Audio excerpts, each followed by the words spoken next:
ये वो कौन है? प्रियंका गांधी प्रचार में आई थी। ये वो कौन है? तो আমি জিকি যাম।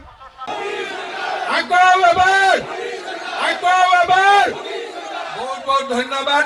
আকৌ এবাৰ কলো ৰাজবংশীৰ জনজাতিকৰণ হ'ব, আদিবাসীসকলৰ জনজাতিকৰণ হ'ব, বড়োসকলৰ আৰু জনজাতীয়সকলৰ কোনো ক্ষতি নোহোৱাকৈ জনজাতিকৰণ হ'ব আৰু হিন্দু মুছলমান কাকো নিৰাপত্তা নালাগে।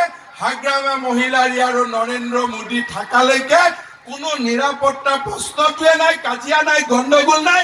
সকলো ভাই ভনীৰ দৰে আমি থাকিম। বিটিচি কাম আৰু ধুবুৰীটো জিকিব।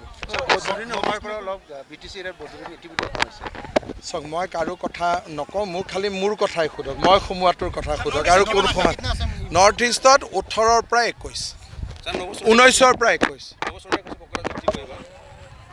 কোনে চবেই ক'ব, কিন্তু মানুহক চাব। 23 তাৰিখৰ ইলেকশ্যনৰ পিছত আপোনালোকে মোক ফোনত কৈ দিব কোন জিকিব। प्रियंका गांधी प्रचार में आई थी। ये वो कौन है? Sir, moment of the BJP. New dimension in India. What is your?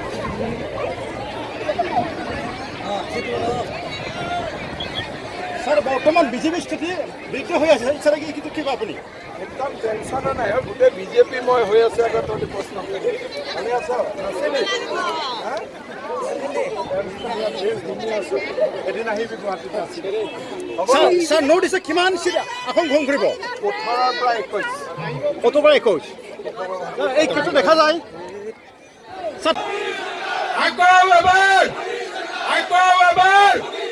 বহুত বহুত ধন্যবাদ।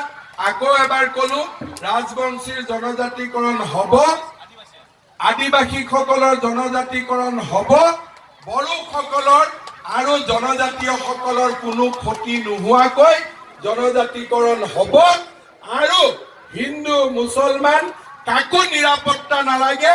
হাগ্ৰামা মহিলাৰী আৰু নৰেন্দ্ৰ মোদী থাকালৈকে কোনো নিৰাপত্তা প্ৰশ্নটোৱে নাই, কাজিয়া নাই, গণ্ডগোল নাই।